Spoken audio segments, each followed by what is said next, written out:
Au sommet de ce journal, le point du projet de l'autoroute Ouagadougou-Yamoussoukro, le projet phare du traité d'amitié et de coopération entre la Côte d'Ivoire et le Burkina Faso avance bien. Le volet opérationnel, c'est pour bientôt pour le tronçon Ouagadougou-Bobo-Dioulasso. On en parle dans ce journal. Et puis, en Grande-Bretagne, Boris Johnson forme son nouveau gouvernement. Le Premier ministre britannique s'entoure d'une équipe composée d'eurosceptiques et met les membres les poids lourds du gouvernement May sur le banc de touche. Le défi majeur demeure le Brexit en fin octobre prochain, avec ou sans accord. Bonjour, merci de suivre les actualités de la mi-journée sur la télévision de Burkina. De l'appétit à vous qui êtes à table. Nous ouvrons ce journal par le lancement ce matin à Ouagadougou du guichet unique virtuel de l'administration publique.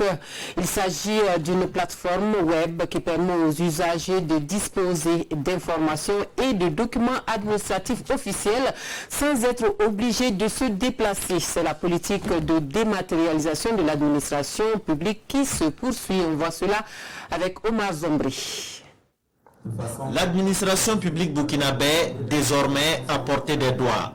En un simple clic, les usagers de l'administration ont accès à plusieurs documents sans nul besoin de se déplacer. Et cela grâce au guichet unique virtuel de l'administration publique. Il n'y a qu'à retenir une seule adresse, c'est servicepublic.gouv.bf. Et quand on y va, on peut se renseigner. Et mieux aujourd'hui, avec le lancement, on peut avoir accès à des documents stratégiques, comme le certificat national burkinabé, comme le casier judiciaire et plein d'autres des agréments en matière informatique. Et aussi, nous avons repris dans le cadre de la communication, de la modernisation de la communication gouvernementale, une soixantaine de sites web. Selon la ministre en charge du développement de l'économie numérique, ces sites web gouvernementaux répondent aux normes internationales. Quant à l'animation de ces plateformes, le ministre de la Communication exhorte les agents commis à cette tâche à plus d'ardeur. Si on a de nouveaux sites, aussi beaux, aussi agréables soient-ils, si le travail n'est pas fait, il y a donc un manque. Donc c'est l'occasion justement d'appeler chacun au niveau de sa part de responsabilité à participer à cette gouvernance plus en phase avec les attentes des populations et réussir donc à rendre ces sites-là beaucoup plus opérationnels et plus fonctionnels. Avec ce lancement, le gouvernement du Burkina Faso amorce ainsi une phase très importante de sa politique de dématérialisation de l'administration publique. Les recrutements et bien d'autres services s'effectuent déjà en ligne et l'objectif affiché est d'atteindre zéro papier dans l'administration publique. Sécuritaire au Burkina Faso au cœur des 7e journées nationales de concertation État, ONG, associations de développement.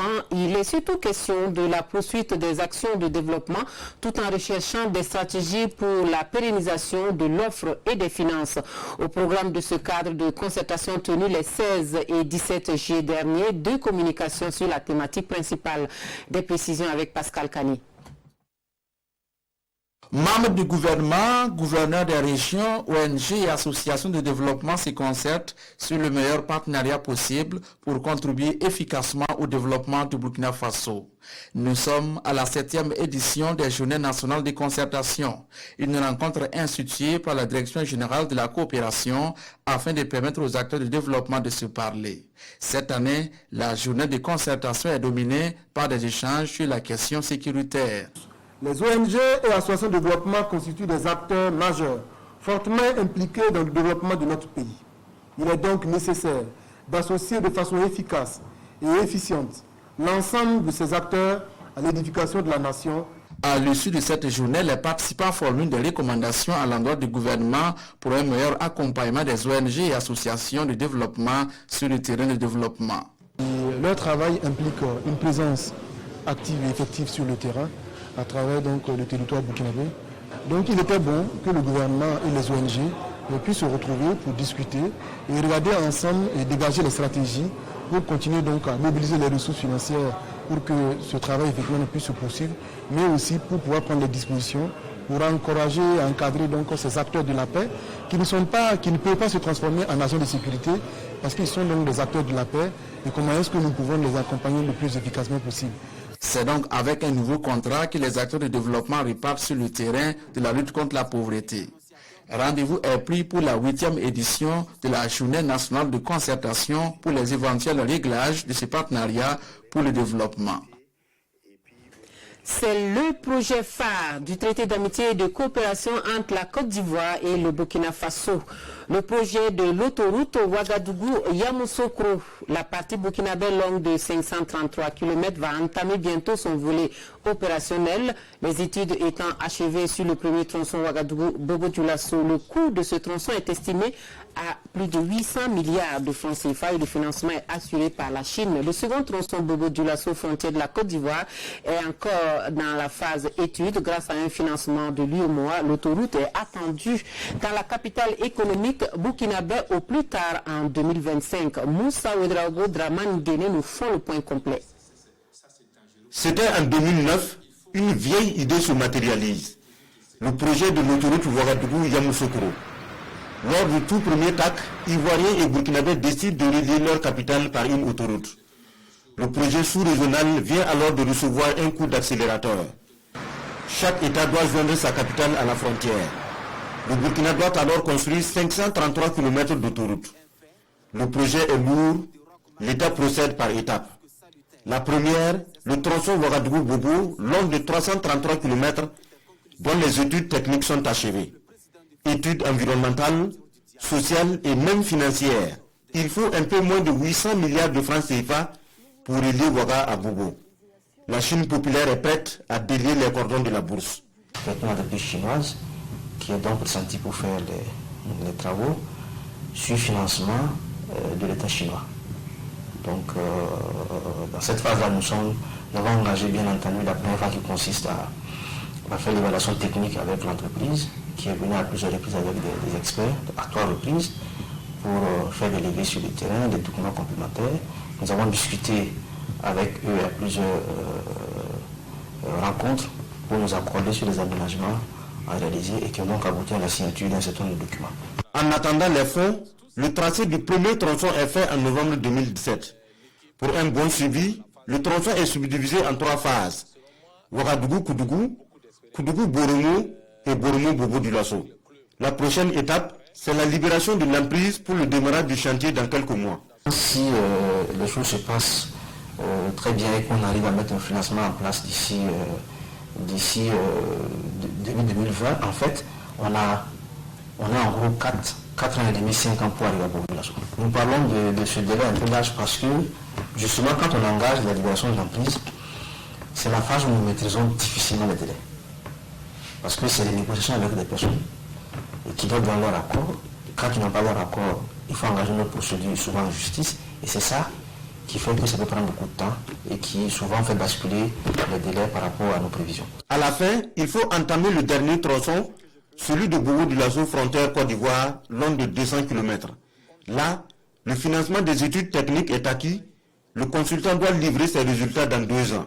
Le financement de l'UEMOA à hauteur de 1,291,5 milliard pour les études du tronçon entre Bobo-Dioulasso et la frontière de Côte d'Ivoire en passant par l'Onfort.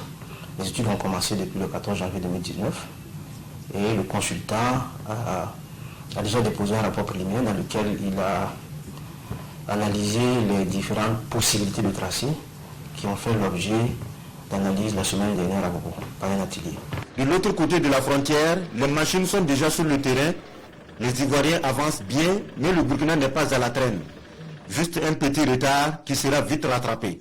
Le rendez-vous de la frontière tient encore. Nous avons la chance qu'au Burkina Faso, nous avons des latérites qui sont quand même assez de bonne portance et qui nous facilitent un peu nos interventions. Donc à ce niveau, nous sommes en retard, oui, mais nous ne doutons pas que si nous commençons les travaux, on pourra quand même arriver à bon port ensemble. Sur le fleuve le Rabat, la frontière, il est prévu un poste de contrôle juxtaposé pour les formalités douanières. Et c'est l'UEMOA qui finance le projet sur un axe qu'elle classe parmi les corridors communautaires. Alimentation à présent, promotion de la consommation du lait local en Afrique de l'Ouest. Les chefs d'État de la CEDEAO lancent l'offensive lait pour booster la chaîne de valeur de la filière lait locale. Et les experts réunis à Ouagadougou peaufinent la stratégie de mise en œuvre de l'offensive qui devrait permettre de réduire la dépendance à l'importation du lait. Jean Zongo Maïmouna Traoré. Avec un cheptel d'environ 346 millions de têtes et une production laitière annuelle de plus de 5 milliards de litres selon les acteurs de la filière, les pays ouest-africains sont toujours obligés d'importer du lait. Offensive Lait est une initiative des chefs d'État de la CEDEAO pour promouvoir les chaînes de valeur du lait local. Cette offensive entend s'attaquer à tous les défis de la transformation et de la croissance accélérée de la filière. Nous avons voulu, avec l'appui de nos partenaires, aujourd'hui lancer cet événement ici au Burkina pour voir ensemble comment nous pouvons rapidement progresser dans la formulation d'une stratégie qui va également être accompagnée par des programmes d'investissement importants qui s'adresseront quant à eux directement aux opérateurs qui sont sur le terrain, mais également de petites et moyennes entreprises. L'objectif est de doubler la production laitière de la région à l'horizon 2030. Tous les gouvernants des pays de la CEDEAO sont aujourd'hui en attente de cette stratégie-là pour que nous puissions voir les investissements qu'il faut mettre en avant pour accompagner le développement de la production laitière dans nos pays et diminuer ainsi l'importation de lait. Il est attendu de cet atelier une proposition d'un cadre logique consensuel consolidé et une feuille de route pour la finalisation du processus. Sécurité alimentaire et nutrition, une étude livre ses résultats à Ouagadougou. Le document servira de cadre d'orientation aux décideurs politiques pour de meilleures stratégies pour la réduction de la pauvreté et l'insécurité alimentaire et la malnutrition. Plus de précisions avec Jean-Eudes Bayala et Estelle Judith Assogba. C'est une rencontre nationale et d'un enjeu capital pour le secteur agricole. Elle réunit les acteurs du ministère en charge de l'agriculture et les partenaires techniques et financiers. Ils sont à Ouagadougou pour valider les travaux de l'étude sur l'efficacité de la mise en œuvre des politiques et stratégies en matière de sécurité alimentaire, nutrition et agriculture durable. Un rapport provisoire qui est soumis à leur appréciation. Ces acteurs se proposent de revoir le diagnostic, de l'approfondir et de l'actualiser.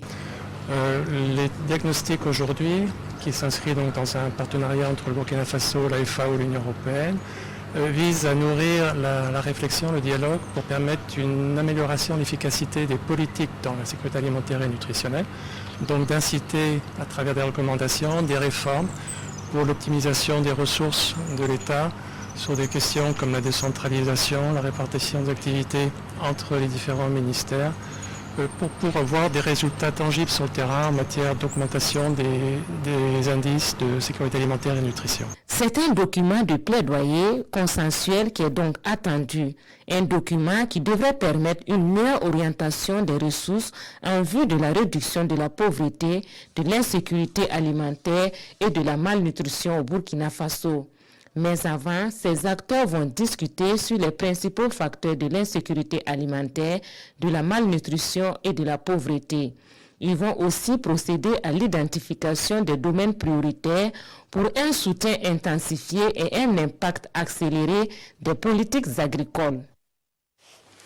L'École nationale de l'élevage et de santé publique a 40 ans, un événement que l'ENESA marque d'une pierre blanche, une commémoration faite de plusieurs activités, une occasion pour marquer également une pause bilan et perspective. On voit cela avec Issaka Ouedraogo et Maxime Zongo. C'est le début de 3 jours de réflexion sur les 40 ans d'existence de l'ENESA, l'École nationale d'élevage et de santé animale. Un anniversaire célébré sous le thème ENESA, 40 ans au service de la nation burkinabé, bilan et perspective. En termes de bilan, il faut dire que l'ENESA, depuis 1957 à nos jours, a formé plus de 3000 professionnels mis à la disposition donc de l'État burkinabé. Également, en termes de bilan, ces professionnels participent dans la santé publique vétérinaire pour protéger la population burkinabé. 3 jours durant, des communications, des animations de stands et une rue marchande seront proposées aux participants. Et pour la circonstance, les anciens de l'école sont venus nombreux, soutenir leurs jeunes frères et pour eux, l'ENESA aujourd'hui est à l'image de leurs aspirations d'antan. Et pour la circonstance, les anciens de l'école sont venus soutenir leurs jeunes frères et pour eux, l'ENESA aujourd'hui est à l'image de leurs aspirations d'antan. Je suis très content et honoré de participer à cette fête pour avoir été celui qui a donné le nom ENESA. Et aussi, je suis fier d'avoir introduit le recrutement de la gente féminine. Dans l'architecture institutionnelle, l'ENESA constitue de nos jours l'interface du ministère des Ressources animales et halieutiques en matière d'offres de formation de qualité, de professionnalisme des agents et de renforcement de leurs capacités. Voilà, l'École nationale de l'élevage et de santé animale qui souffle 40 bougies. Actualité hors du Burkina Faso, le nouveau Premier ministre britannique forme son gouvernement. L'équipe de Boris Johnson est composée de fervents défenseurs du Brexit. Donc, exit les membres influents de l'ancien gouvernement de Theresa May. C'est une équipe pour aller à l'offensive pour une sortie de l'Union européenne avec ou sans accord, et cela à partir de fin octobre prochain. Boris Johnson est déterminé à sortir de l'Union européenne le plus vite possible. Pour atteindre cet objectif, le nouveau Premier ministre britannique s'est entouré d'eurosceptiques convaincus, écartant au passage une grande partie des poids lourds de l'équipe de Theresa May. L'ancien banquier Sajid Javid a été nommé ministre des Finances, un poste stratégique, surtout en cas d'un Brexit sans accord qui pourrait entraîner de fortes turbulences économiques. Le Premier ministre a déjà défini certaines de ses principales priorités, notamment de veiller à quitter l'Union européenne le 31 octobre et à tirer parti des énormes opportunités économiques qui s'offrent à nous. Dominic Raab prend la tête de la diplomatie britannique. Ancien membre du gouvernement de Theresa May, il avait démissionné l'année dernière pour marquer son opposition à la stratégie de l'ancienne première ministre sur le Brexit. Le plus important est que nous sortions de l'Union européenne d'ici à la fin du mois d'octobre, de préférence avec un accord, mais dans tous les cas, nous devrons arriver à bout de ce processus de Brexit. La très conservatrice Priti Patel obtient le poste de ministre de l'Intérieur. Cette dernière était une figure majeure des pro-Brexit lors de la campagne en 2016. Ce poste implique de grandes responsabilités. Je ferai tout ce qui est en mon pouvoir pour assurer la sécurité de notre pays, la sécurité de notre peuple et également pour lutter contre le fléau de la criminalité que nous voyons dans nos rues. Les ministres clés de Theresa May ont pour la plupart démissionné ou ont été poussés vers la sortie, en particulier ceux qui s'opposent à un Brexit sans accord. Parmi eux, l'ancien ministre des Finances Philip Hammond ou encore Jeremy Hunt, l'ancien rival de Boris Johnson pour Downing Street.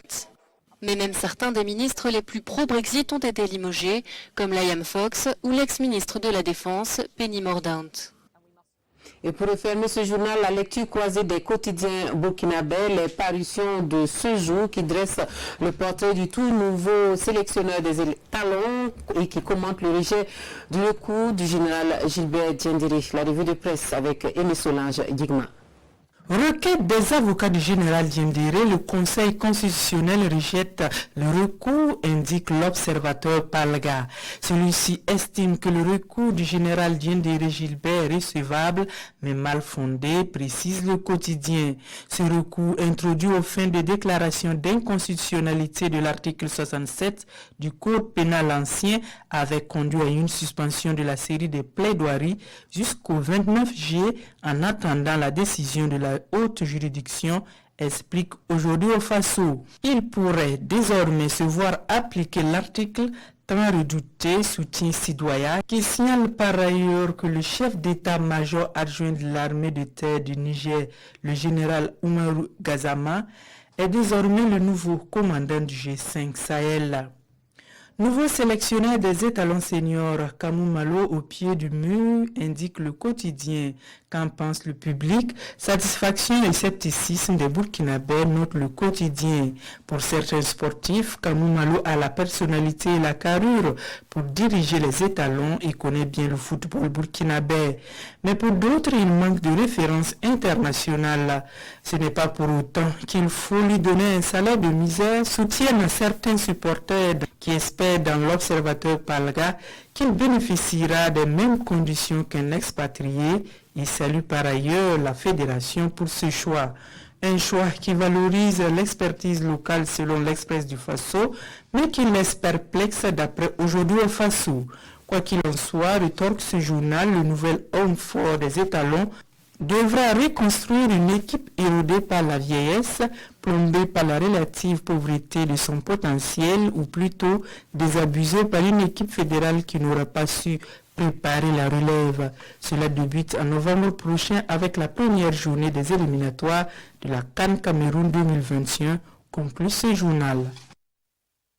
Ainsi s'achève cette session d'information. Merci de votre attention. Excellent après-midi.